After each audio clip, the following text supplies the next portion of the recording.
Good afternoon, colleagues. I'm hitting the go live button, and I've been waiting for a few moments for Dr. Campbell. He is, tells me, on his way from a, I guess, a outreach visit in Plaisance or something of this sort, and so we're going to wait a few minutes for him to join us. So, maybe I'll just say a few words while we wait for him to join us, and trust that he will be here rather shortly. So, while we wait for Dr. Campbell, uh, he's running a few minutes. As I've said, he's running a few minutes behind schedule. Perhaps I should, take a moment to provide some additional context for today's conversation and why I believe it matters really so much for Guyana's political future. You know, the GBJ, we think that the recent general elections have fundamentally reshaped Guyana's parliamentary landscape. I think for the first time in recent memory, we have a three-party system in parliament. Uh, really four parties. The governing PPPC. So he's here. So I was just adding some context, but our guest is here, and I know you can take a moment and gather your breath. You don't have to rush. Thank you. Are you hearing me? Yeah, I can hear you fine. Let me set up. Yeah, take your time. Take your time. My apologies. I just have to start it exactly at the time that it's scheduled, because I don't want to, have folks join and then wonder whether or not we were there. So Right. better for me to say a few words. Take your time. No, you can go ahead. You can go ahead. All right. So I'll start for real now. So once again, good afternoon to everyone. Thank you for joining us from across Guyana and across the world. I know you have one person in Zurich, Switzerland, who's watching. So he says I should convey my regards to you. Yeah, I suspect I know who that is. Thank you. Yeah. So I want to welcome everyone to this Transforming Guyana, New Voices, New Visions, this special series brought to you by the Guyana Business Journal. I'm your host, Terrence Blackman, chair and professor of mathematics at Medgar Evers College and founder of the Guyana Business Journal. The point, so just to set the stage, as I was attempting to do earlier, the point of this series is to bring together the sort of emerging leaders, the professionals, the innovators, the folk who are shaping Guyana's future during this, as many would say, unprecedented period of economic transformation. And the goal is to use these sort of in-depth conversations to, in a calm way, explore the challenges, the opportunities, the visions that we think will define our nation's next chapter. Oil wealth and opposition strategy in this case. And we'll try to ask some questions that we think matter to Guyanese in Guyana, but also to Guyanese more broadly in the diaspora. So to set up today's conversation, if we look at the recent elections, the political landscape has shifted dramatically. And today, I think we have an opportunity to speak with someone at the heart of that change. A new voice, bringing a fresh vision to parliamentary politics. Our guest is known to many of you. He's Dr. Terrence Campbell, MP. And while new to the halls of Parliament, he is certainly not new to leadership. He's not new to strategic thinking or navigating complex challenges. And in some sense, Dr. Campbell represents exactly what this series is about: a new voice with a distinctive vision, bringing decades of private sector experience into the public arena. And so we see him bringing to politics a rare combination of academic excellence, if one can still laud academic excellence. I know that we still do, and practical business experience that few can match. I'm often tempted to say a few things, but I think it's important because, there are not only guests in Georgetown who know you very well, but there are also guests in Houston and Washington, D.C., and New York and London. And so let me just share a bit about your background before I invite you to speak, if that's okay. It's fine. Go ahead. Yeah. Dr. Campbell holds a doctorate in business administration from Edinburgh Napier University in Scotland. Before that, he pursued doctoral studies in economics and international business at Pace University's Lubin School of Business here in New York. He successfully completed his comprehensive exams, and so that as I was reading, I think you've literally almost completed 2 doctoral degrees. So yes, completing the comprehensive exams, many of folks would know, is akin to being 85% of the way there, and it's just a function of whether or not you and an advisor can link up in an appropriate way. So, I just wanted to say kudos on that. And I also wanted to add that he also earned an advanced graduate certificate in finance from Fordham University's Gabelli School of Business in 1998, and a Master's of Arts in International Business and Management with merit from the University of Westminster in London in 1997. And beyond his academic credentials, Dr. Campbell is a professionally certified chartered insurance practitioner, having earned his associateship with the Chartered Insurance Institute in 1992, and holds a fellowship with distinction from the Life Management Institute, which was awarded in 1985. Many of you know Dr. Campbell from the business front. He's the founder and chief executive officer of the Camus Group, a position that he has held since 1993. Many of you know that the Camex Group is one of Guyana's most prominent business conglomerates, encompassing Camex Limited, the FedEx franchise for Guyana, Camex Suriname, which operates as FedEx Suriname, and Consolidated Cargo and Aviation Services, Inc., which serves as the ground handling for major airlines, including Caribbean Airlines, Amerijet, Leparcon. The group formerly included Camex Restaurants Incorporated, which operated franchises for Church's Chicken, Dairy Queen, Mario's Pizza, where Dr. Campbell served as the chief executive officer from 2006 to 2020.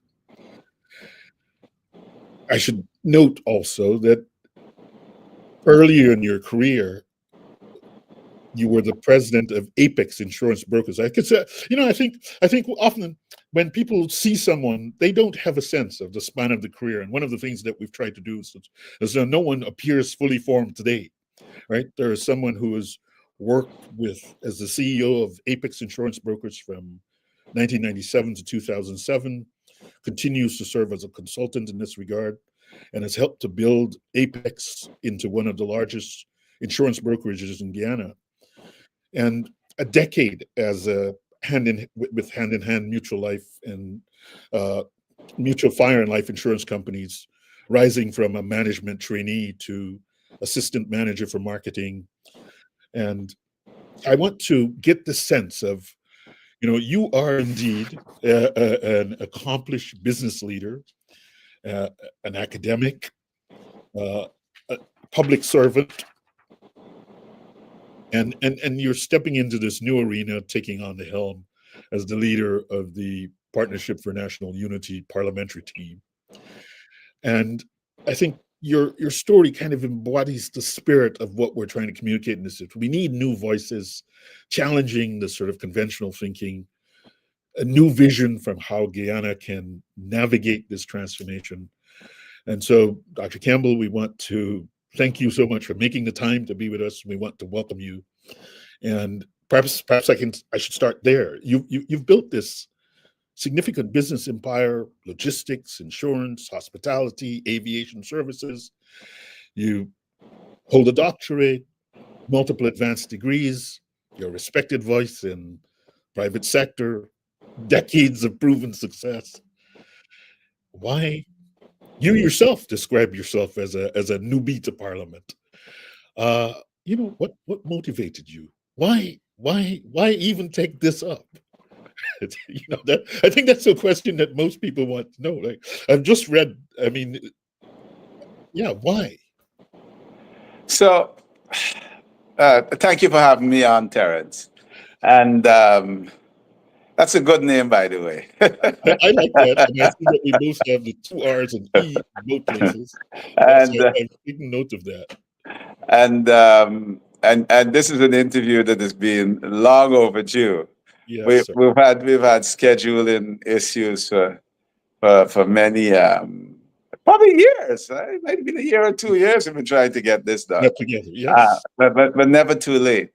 And even today, there's a scheduling issue which caused me to be a few minutes late. I was out on an outreach in Pleasance, working that area. So apologies for being late, and thanks again for inviting me to your program. I'm getting a little feedback. Can you hear me clearly? Yeah, we can hear Okay, you. We can great, hear great, you great. clearly on this end.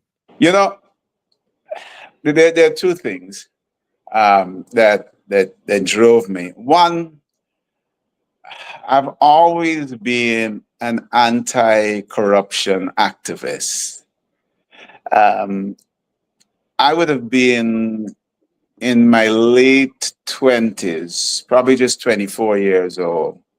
I think it was around 1988 when I decided that as I entered business, just starting business, I looked around Guyana, and there was a lot of corruption, a lot of evasions of customs duties and so on as people engage in business activity. And I decided that, having come from an insurance company background where I was a senior manager by the time I left, I worked in a company that didn't dotted the I's, crossed the T's, did everything by the book. I had a general manager, Walter Spooner, with whom I'm still in contact. And we did everything right, and we were able to make a profit. And that was the lesson that I took with me into my entrepreneurial career, that you can do everything by the book and still make $1. And so as I continued, corruption has only gotten worse.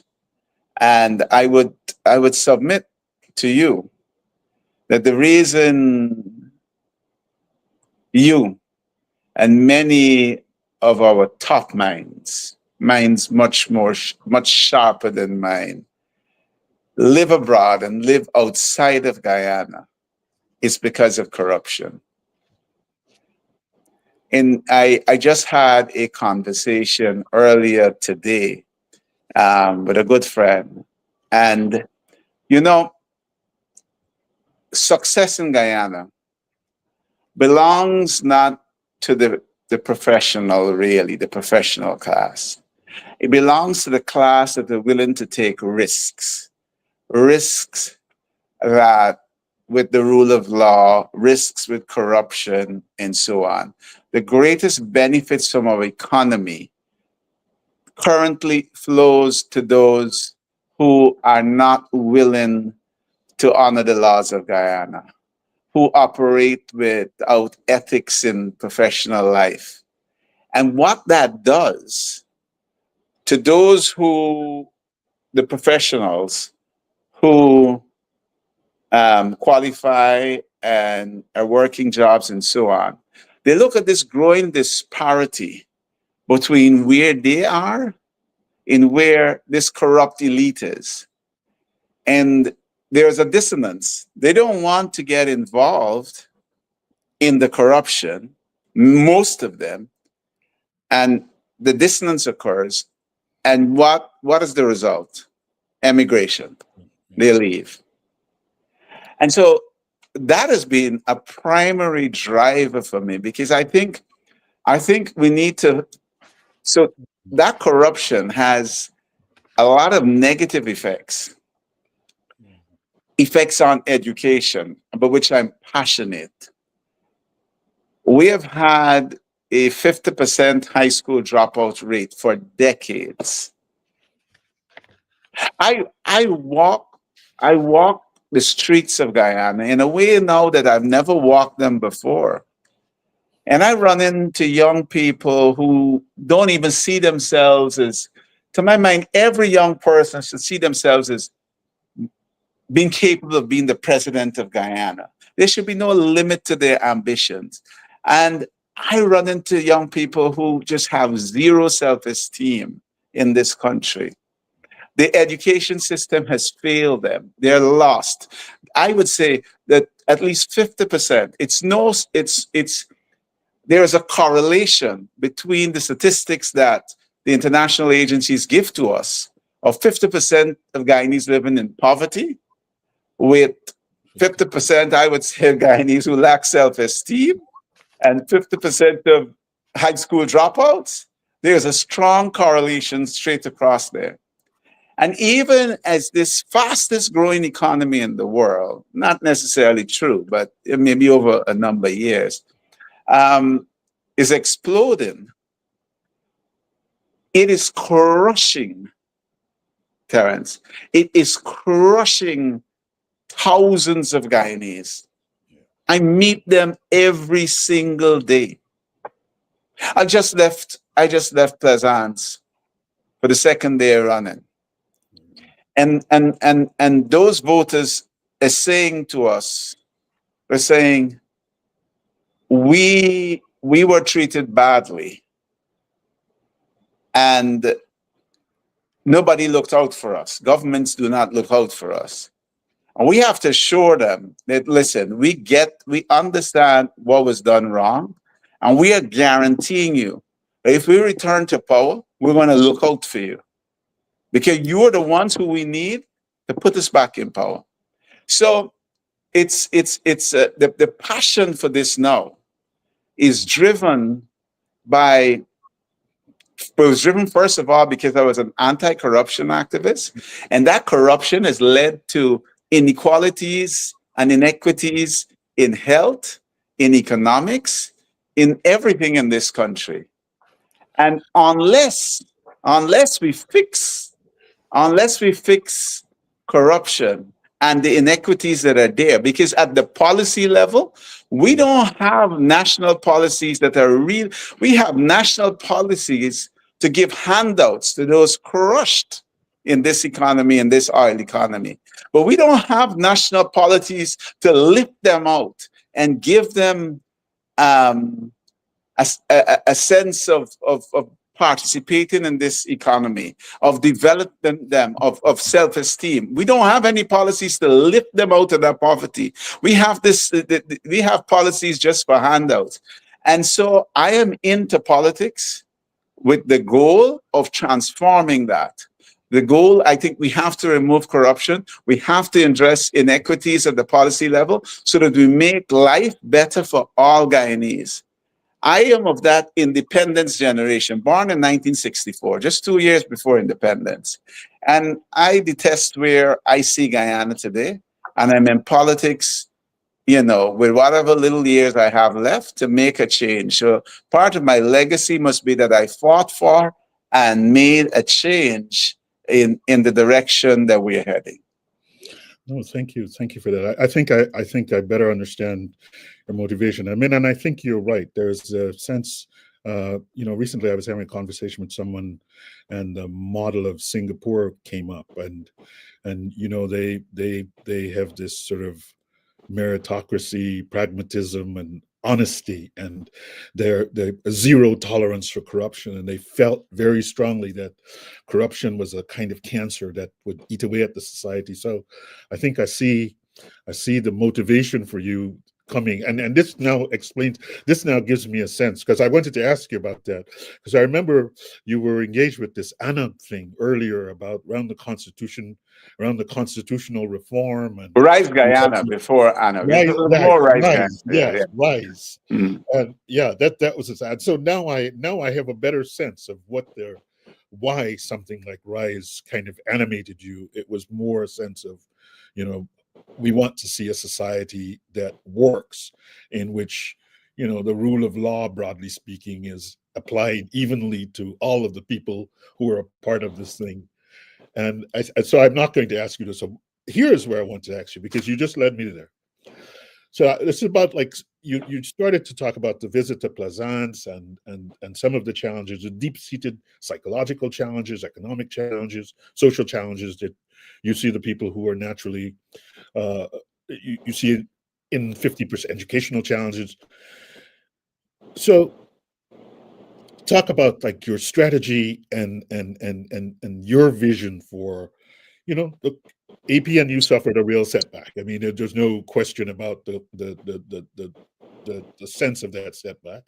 And I know I've seen, and I guess you are already, right? You've been saying, you know, you're ready to work very hard. And so I wanted to say, wanted to ask, like, what in the next 90 days, what is the immediate concrete 90-day plan for rebuilding the public trust, demonstrating that APNU's relevance to the average Guyanese citizen who, as you rightly note, are looking for something new? And I mean, and I don't know if you want to address that, but as I was coming in, someone sent me a note, as you know, people, because they knew I was talking to you about the resignation today of the former mayor, Ubraj Narain. And so it's that sense in which, okay, I'm not resigning if I feel we're going in the right direction. So I want to know, like, what's the 90-day direction, and convince us that we convince the audience that they should be getting on this train with you. First of all, let me say, since you raised it, that I have met Ubraj on a few occasions, and I wish him well in all of his future endeavors, political or otherwise. I just want to set one thing straight. I heard him say that he called me about outreach, and that is incorrect. I called Ubraj simply because I heard that I was told by Norman Brown that Ubraj intended to launch an attack on the party. And I called to find out what was his reason, what were his reasons for attacking on the party. And we did have a discussion about outreach. I just want to set that straight because I think it's important. Ubraj didn't call me about an outreach. I called Ubraj because I had been told that he intended to put an attack on the party by Norman Brown. But I want to wish him well in all his future political endeavors.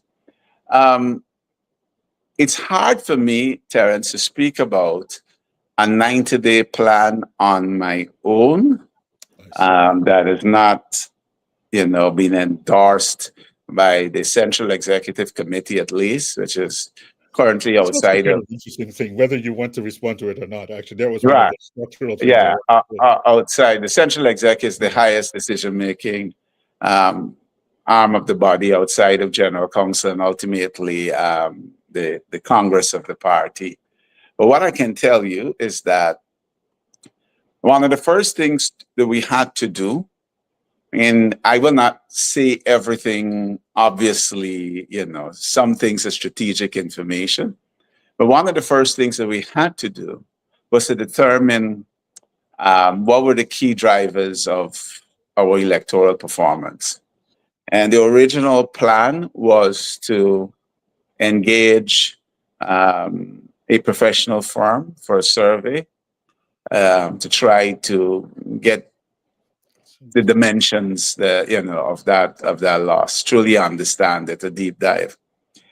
I think what eventually ended up happening, we never engaged a professional firm, but we hit the road on a listening tour, which continues up to now.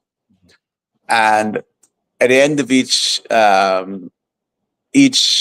outreach, yesterday, today, there's a report written up, and without complex quantitative analysis, we can see teams. I can switch to more qualitative analysis, much to your displeasure.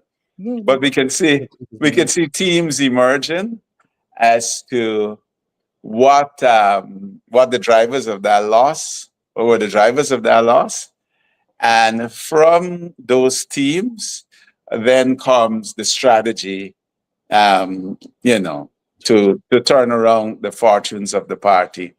That listening tour is still ongoing. It's been expanded nationwide, and it's going in.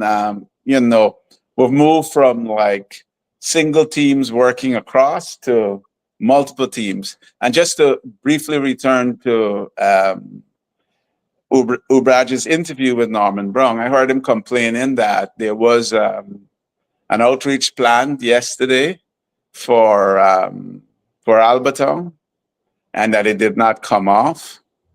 He did mention something about Plaisance. MP Psycho Andrews and I were in Plaisance. We were working with another team in Plaisance.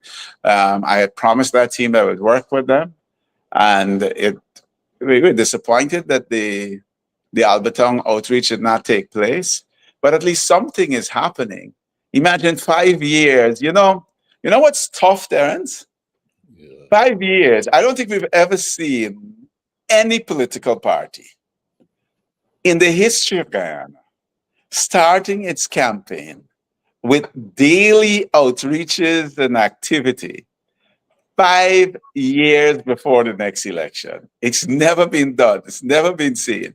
But yet, you have someone who, because a single activity, we must have had, I don't know, I know it's way past 20, probably close to 50 outreach activities since the last election. We are literally working around the clock. Saturday, Friday and Saturday, Dartmouth. Monday, Ling Avenue. We had some rains on Tuesday. Wednesday, Plaisance. Thursday, Plaisance. Tomorrow, New Amsterdam. It's literally around the clock. I've been, a friend of mine said, you have a Garmin watch. Check your body clock, or your body battery. Yeah. And because I said, I go to bed tired and I wake up tired. And so apparently with this body battery, when I wake up, I should be at about 80 or 70. Only one day in the last 2 weeks, I was 80. Every other day, I was below 50, falling to as low as 5. No, I have to say that part of this thing is you have to be there 5 years from now. Exactly.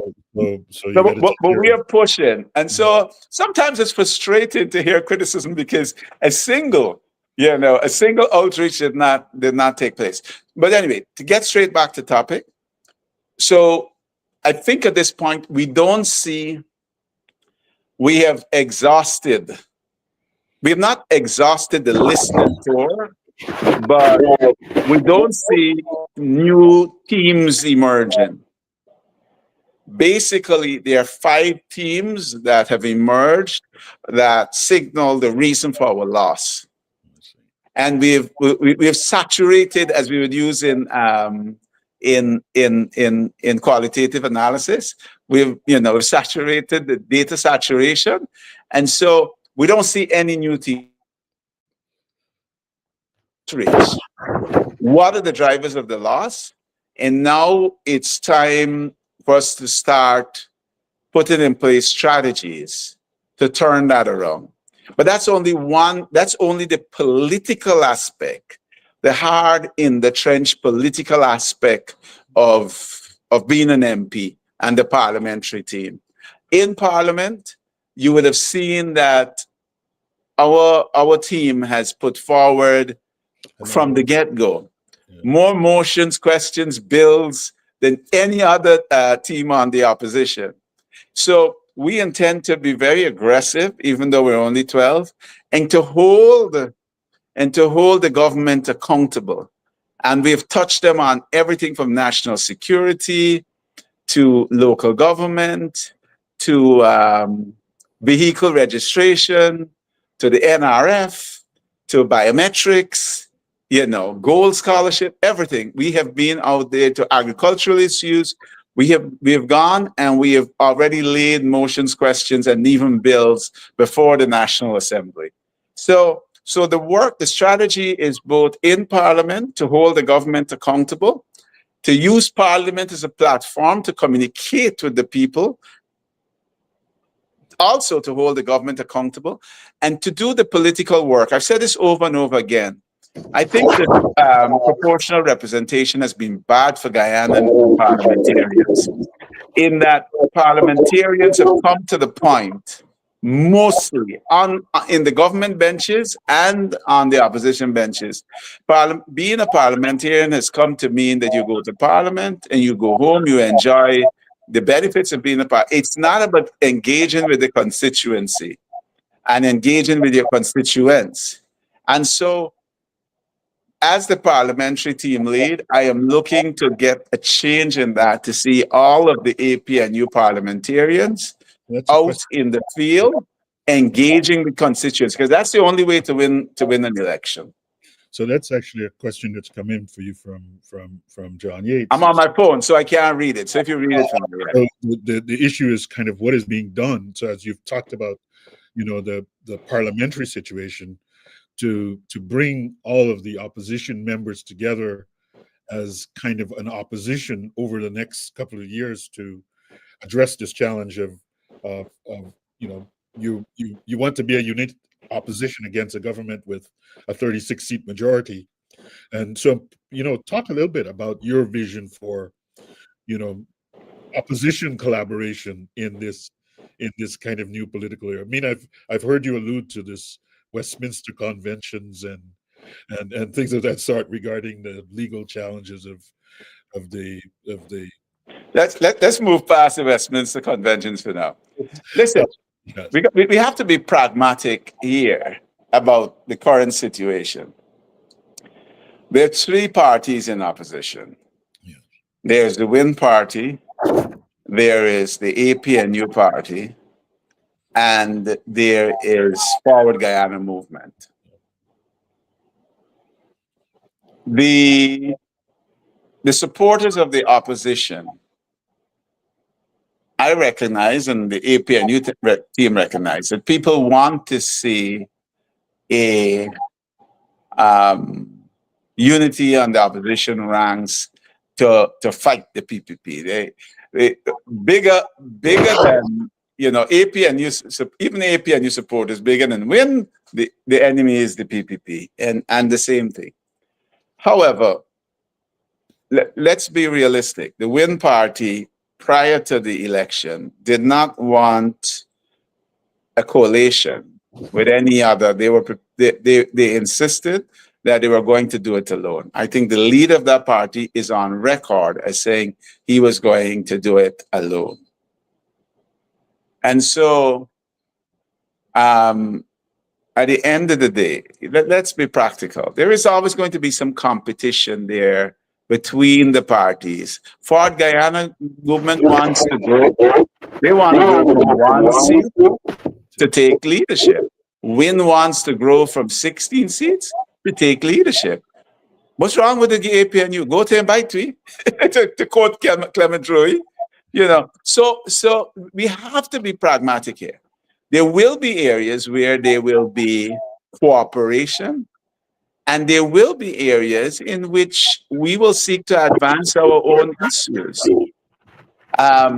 Yes, we want the APNU is determined to rout the PPP by 2030.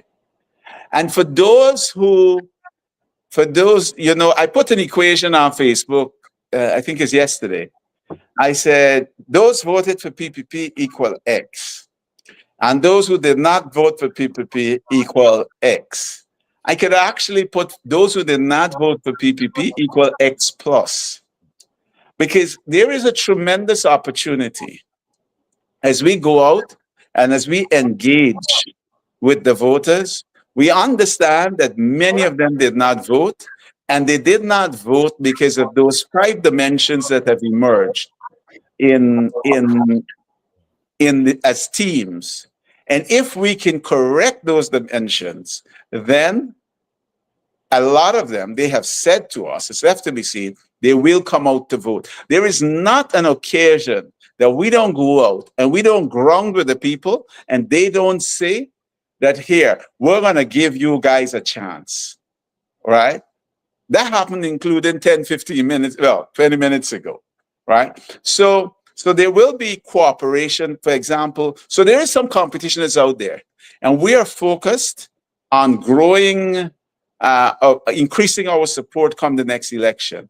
We are focused on bringing that X plus others, but the X plus that stayed home out to vote, right? And so those who think that the APNU is a spend force, it is not. It is not. Yeah. Because Can I ask you something along those yeah, lines? Is that maybe that's a background question? You know, like you've had these roles in, you know, business world, experienced operations, finance, marketing, human resources, logistics. You know, how do you see, you know, bringing that background into the parliamentary space, but also into this kind of outreach environment that you're, I mean, are you bringing some of those elements into the mix? so it's yes. You know, the voters are customers in my mind. And they've stopped coming to shop at my store. Yes. And I want to know why they've stopped coming and shopping at my store. And I want them to tell me what I need to do at my store to get them to come back. Right? But it's not always easy. First of all, politicians view business people with a certain jaundice eye. And so it is, and we business people, I guess it's also the reverse. We view politicians with a jaundice eye. It's not always easy to marry the two philosophical approaches. You know, there are challenges. Some people don't understand it. And some people don't understand, you know, it's not always you want to talk the entire strategy of what you're doing. And you can't. Otherwise, you lose what's called a competitive advantage. Everybody knows exactly what your strategy is. So yes, we are bringing, and I think it's not an accident that you will find MP Saiku Andrews and I working together. It was not deliberate. We didn't sit down and say, hey, we're both businessmen, let's do this.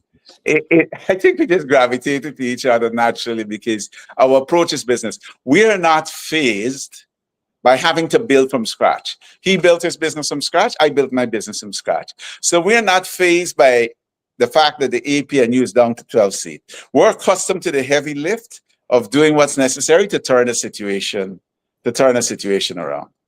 You know, actually, on that note, I mean, one place where I think I actually thought you would have said this in the beginning, you know, this question of the, you know, you talked about your service in the investment committee for the National Resource Fund, and kind of, you know, you've been a fierce, consistent critic of the government's management of the fund. You know, you've called the oversight board a rubber stamp. And so I wanted, you know, like to give, I know you just said, well, strategically, you don't want to talk too much about but give us a sense of, you know, how Terrence Campbell Central Committee led would kind of see this oil wealth, you know, maximum transparency, which you've been calling for, but real tangible benefits to the citizens that you have described throughout this conversation. You know, is there a different vision for how this might unfold relative to this natural resource fund? So the natural resource fund, any sovereign wealth fund should have, and especially, well, not necessarily, one size does not fit all. In Guyana's case, it should have a economic stabilization aspect. It should have, just in case there are economic shocks. And it was only back in 2020 we had a serious economic shock in the form of COVID. The second, it should have, very important, you should build up a fund for intergenerational equity. And in Guyana's case, we need funds for infrastructure development. Now, I have advanced the bill, and one of the things I don't like about Guyana, Terrence, is first of all, there is this impression that it's stupid for the opposition to advance a bill. You know, you'll see the comments on Facebook. Y'all only get 12. Where you going with that? And it shows the immaturity in our politics, because everybody, if we advance a bill, government or the opposition parties, we should examine the bill on its merits. Not because something comes for the opposition means that it must be killed on or dead on arrival. And you know, in the US, and you're there, and you know, very often you will have bipartisanship, and you know, a Republican senator and a Democratic senator will come together and advance a bill, right? And here in Guyana, you know, we have advanced a bill which is subject to debate, and on the Natural Resource Fund. And one of the things, so let me share a little bit about that, and because that kind of explains the view. When Guyana discovered oil, there were fears about whether it would result in any tangible benefits for Guyanese, because we had seen examples around the world of countries that had developed oil sectors and where the people were still as poor or worse off, you know, after the discovery of oil than they were before. Right next door we have Venezuela. We don't have to look very far. We don't have to jump, you know, all the way, you know, anywhere else. Right next door in Venezuela. So there were fears, and one of the ways in which we could try to prevent such an outcome was a sovereign wealth fund. Now, oil is a non-renewable resource, right? Depending on who you listen to, say, the International Energy Agency says oil demand will probably grow on, they didn't say it'll be strong, so it'll grow until 2050, and then it falls off. So maybe we got 25 years of oil. Maybe we have less, because even as they say that, they also say that 2025 will see surplus oil production, which will probably drive price down, right? All of these things have impacts for how, whether we last until 2025, or on the other hand, you know, production increases, so we end up with surplus oil and price goes down. They have impacts for our earnings from oil and what we'll be able to do with it.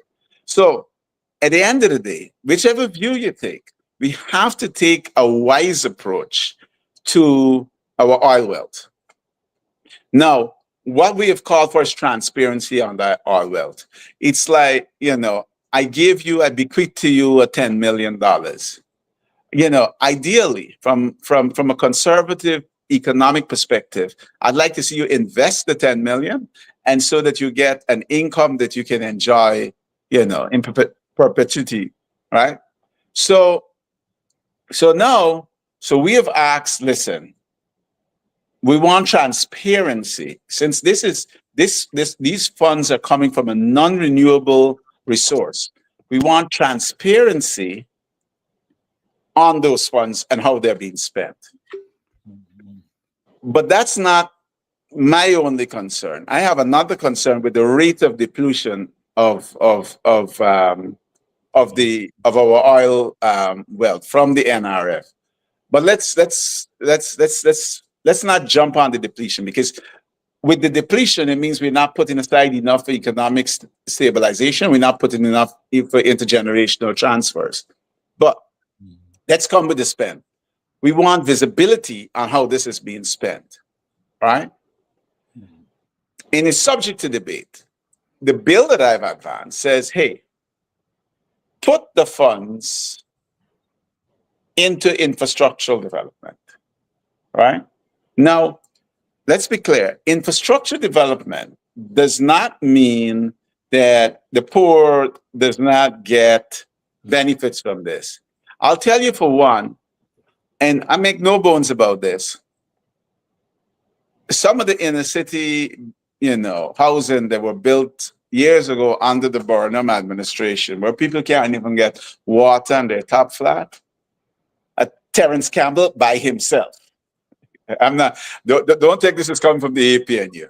Terrence Campbell by himself will have absolutely no qualms about range by range, taking them down and putting those people in proper housing, Yeah. right? That's infrastructure development. It's a benefit being delivered to the poor. Yeah. When I build a new school or a new hospital, right? That's also infrastructure development. But some people, some economists and some observers got a little alarmed by my saying infrastructure development. But what happens with the oil money? Prior to oil, our tax revenues and loans that we borrowed finance infrastructure. What happens now is that oil money comes in and it doesn't, even at this point, it doesn't fully fund our infrastructure development. But it funds, if you were to, if you looked at the infrastructure budget and you look at the oil revenues, it's a little short. If all were put to infrastructure, it would still be short, right? But what the oil funds have done is then, if oil funds are directed infrastructure, it relieves the recurring revenue from taxes and so on to do other stuff. So some people have argued, hey, people are not going to get cash transfers. Yes, people will get cash transfers. It'll come from the recurring revenue.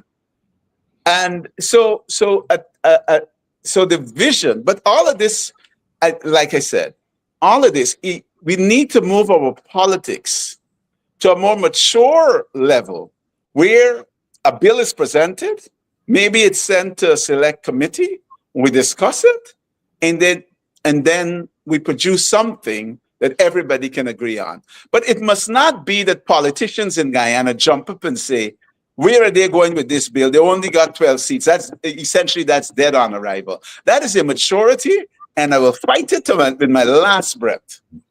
No, I think there are two questions up. You see, it took so long to make the conversation, and already the hour is running out. But I wanted to do two things. So this one I wanted to say. When we kind of did like the analysis of the, you talked about like tangible benefits for the population, and it was true. I mean, it was objectively true that in the last election, the APNU, by way of the manifesto, had put forward kind of really the most. So we went by the metric of, if you wanted to reduce poverty for the most people in the shortest period of time, then the set of proposals in the APNU's plan would have been the set of proposals that did that the best among all of the plans that were there.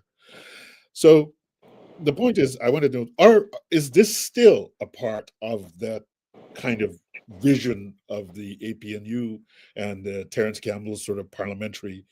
And then to kind of go on just a little, you sort of said, well, like, I'm a benevolent capitalist. That's how you described yourself. And so I wanted, because that's also part of the Guyana Business Journal, is to think about ways in which we get more entrepreneurial, we get more small people in businesses from a wider spectrum of communities. And I want you to talk to, like, what sort of plans do you have in that regard?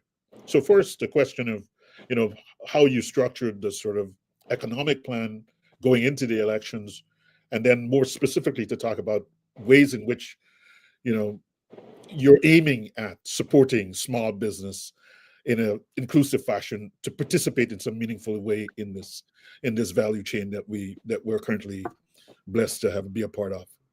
So you mentioned the manifesto, and you mentioned the fact that it was the best plan for reducing poverty in the shortest period of time for the in short period. Yeah. And you asked whether that is still the plan. It absolutely is still the plan.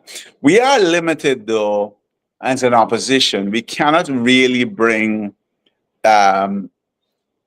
motions and bills that will produce a charge on the consolidated fund.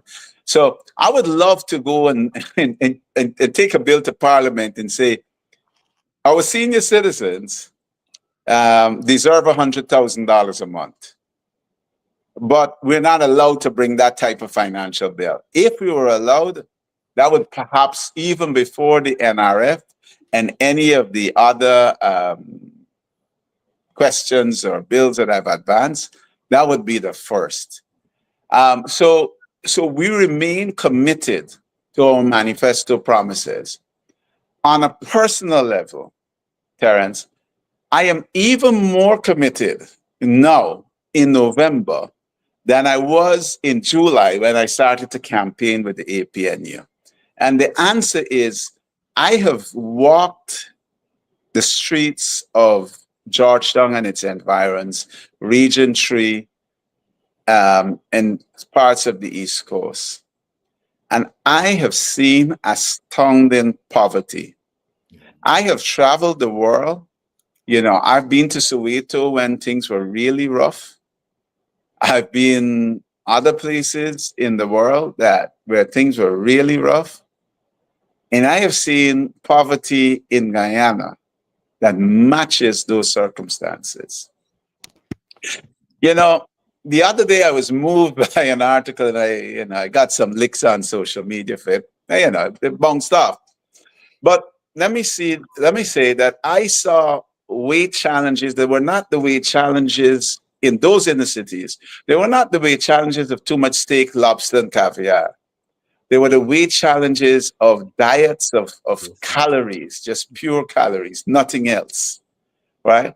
And so on a personal, as the APNU remains committed to reducing the cost of living and reducing poverty or ending poverty in Guyana. Current policies of this government are not focused on that population, and they're Guyanese, and they deserve to benefit from our oil wealth. Yeah. But on a personal level, having seen what I have seen, and just because I can call the areas, but I don't want to exactly. But I have walked, and there are places that I never knew existed, Terrence. And I've been a guy, I've been in and out of Guyana. You know, I travel, but basically one leg is always in Guyana, whether I'm New York, London, wherever. One leg is always on the ground in Guyana. And there are places that I never knew. And the things that I've seen in those places. So that commitment to the ending poverty, to reducing the cost of living and ending poverty remains both for me personally, the parliamentary team, and the APNU at large. Now, in entrepreneurship, we have opportunistic entrepreneurs and necessity entrepreneurs. Amongst those trapped in poverty, they're actually going to be necessity entrepreneurs. And they open their little shops to sell and so on. But I think what we need to do is to upskill them.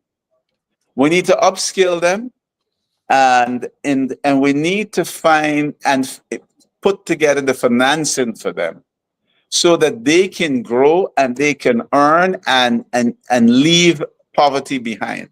You know, I like to talk the story of a guy who I buy ground handling equipment, airport ground handling equipment from. This guy lives in Miami. And I do not, if you talk to him, he does not know parts by part numbers. He doesn't go by part numbers. But you tell him about any piece of equipment and he'll tell you about the part, right? Mm-hmm. But this guy makes over $8 million a year, US dollars. He has just been given a skill, and he has used that skill to remove himself from poverty. And so the first thing I think we need to do, and it has to be a commitment from the heart. You really have got, it's not just about, and this is why I was aggravated over the weekend. It's not just about walking around in the inner city in the latest designer shades. And I don't care who's upset with me for saying this. I'm doubling down. It's not about walking around in the inner city in the latest designer shades and so on. You have to you have to feel from the heart. What you see has to impact you inside and drive a commitment in you that I am going to do everything that I can to help these people to get out of their current circumstances. It's not about handouts. It requires more. Yeah. And I think it requires upskilling them, maybe even one by one. I've always said that in the unlikely event I become president, in the unlikely event I ever become president of Guyana, the Ministry of Human Services is going to be doubled or tripled, because I would have to deliver on my promise to those people. And it's not just but a promise to them, but what I feel in my heart for them. I was born into poverty. Only today, a good friend of mine for 5 years, I shared the story. I've never shared the story in detail in public. And so if I share that story, you would understand, because my life's journey, I've been phenomenally blessed despite my Humble beginnings. Yeah. that's a lot less than just humble beginnings. Humble beginnings is an understatement, right? I was born in 1964 in Madhya, in poverty. And so it requires upskilling them. It requires mentoring them. It requires giving them financing to start on their own, right? So that they can lift themselves. We're never going to be, I'm practical. I'm never going to be 100% successful. But as many of those who are mired in poverty that we can get out, that is the plan. And for those who move up the food chain, one of the things that we had in our manifesto, it was a line or two, was a junior stock exchange. Because for many of them, getting financing from the bank is a problem. I mean, I was having problems getting financing from the bank up to about 2-3 years ago. And I've been in business, at that point, I've been in business over 30 years, 3 decades, never faltered on a bank loan, you know? And so it's about a junior stock exchange where maybe for the first 5-10 years, there's no corporation tax and so on. And they don't have to sell their souls. They can still retain ownership of the business, get the financing, get a board, get the correct advice so they can scale their businesses. So these are some of the plans that we had. And we also had plans for those who were going to go to school, learn a trade and so on, a stipend to keep them going through that period as we upskill them. Because many times people can't take the time to go, into these training programs because they need to eat. So these were all the plans that we had as an APNU government to help those people, and we remain committed to them. Yeah, this has been a really, I know it's we're hitting up, it's 5:58. And so there, I mean, I want to mention two people. So one person, as you spoke a moment ago, another one of the Guyanese who I have some tremendous respect for is this woman, Karen Abrams, former basketball player, St. Roses, and the founder of STEM Guyana. And as you spoke there a moment ago, that's in some ways one of the ways in which she speaks about, she, I think, has helped me to see the importance of education for every single child. And she sort of flipped the thing around and she said, look, it's not about the kids who are passing for, the elite secondary schools, but the point is, in this moment for Guyana, is to frame a vision where you want an elite school for every single Guyanese. And I think what you just addressed there is sort of something that has resonance, and I hope that as you folks continue along this path. Well, we have to have equity in education, right? That's a great leveler. Equity in health, that's a great leveler. Equity in economics, in the distribution of the resources of this country. We don't have those things, and there is not a will demonstrated by this government to ever bring that to fruition. Well, I know we've come to the end of we've come. So let me just ask you. So this has been a really it's been an incredibly insightful hour, and I think initially my goal here is to get a sense of like what is this guy really passionate about? What is he real? And I think I understand that much better now, and I think that the commitment that you've just expressed to a genuine commitment to poverty, not the, not the sort of superficial commitment to poverty that sees it as a place to have a photo opportunity to represent, but to genuinely understand that if you want to move someone from poverty to self-actualization, that requires a lifelong commitment to doing things, to creating institutions, to being a mentor, to being a supporter, to being a funder, to being a whole series of things, to build institutions designed for doing these things. And I think we have the sense that that is something that you certainly care about. And I want to thank you for the candor and for sharing that vision with us. So maybe as maybe as we close, I give us the last sense of like what your new vision for Guyana. I mean, I think we see the contours, the corruption, the care for those who are less fortunate, the ability to sort of build things. But I'll give you the last word. Well, we can end where we start. Respect for the rule of law. Reducing corruption. I'm practical. We're never going to eliminate it. Aiming to reduce inequities in education, in health, in the distribution of resources, and so on. And then that would lead to a Guyana, a more equitable Guyana. And here's the vision. A Guyana where Terrence Blackman, even if he left and went to get his PhD, the day after he defends his doctoral dissertation will be on the first flight returning to his homeland. That is the vision. I want a vision where our best and brightest return to Guyana because we have a country where the rule of law is observed. You talked about Singapore, and just let me share this quick one with you. I was in Singapore, and I went for I was walking, just arrived, stepped out my hotel, discovered that just down the road there was a mall that had good food and so on. So I'm walking, going to the mall, and even for me, my disrespect for the rule of law, I reached a traffic light, right? And there are 30, 40 people, it's a dense, there are a lot of millions of people there on that. And so I reached the traffic light. And in typical Guyanese fashion, I look left, I look right, there was no car coming, and I ran across. And I realized nobody was running with me. Nobody was running with me. I got across and I turned back, and the skulls on everybody's face looking at me as, you crazy, And that was the last time that I jaywalked in Singapore.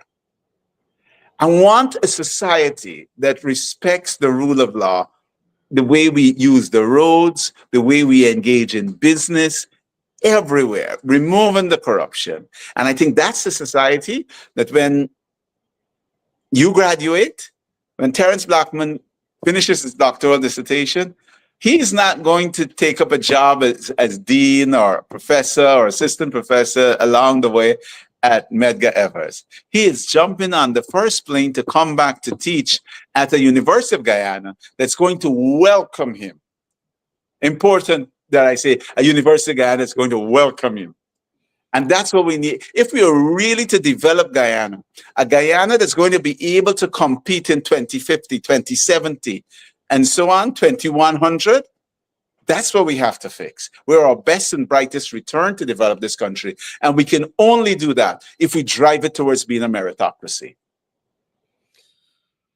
Well, Dr. Terrence Campbell, MP, leader of the APNU's Parliamentary Delegation, thank you once again for this frank and wide-ranging conversation. You've certainly given us much to think about. And to our audience, I notice,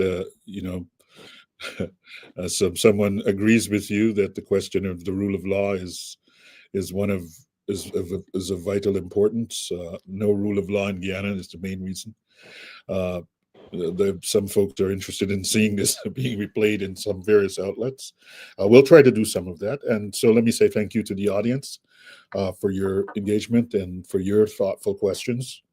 And we hope that this is what the Transforming Guyana new voices, new visions can create a space for, this kind of honest dialogue about the challenges and the opportunities and the sort of ideas that will shape Guyana's future. So whether you agreed or disagreed with what you heard here today, we hope this has sparked some clarity for you and sparked your own thinking about the path forward. So thank you very much, Lily 9661. It was indeed a great conversation. Thank you very much. I'm going to end the stream. Thank you, Terrence. Thank you.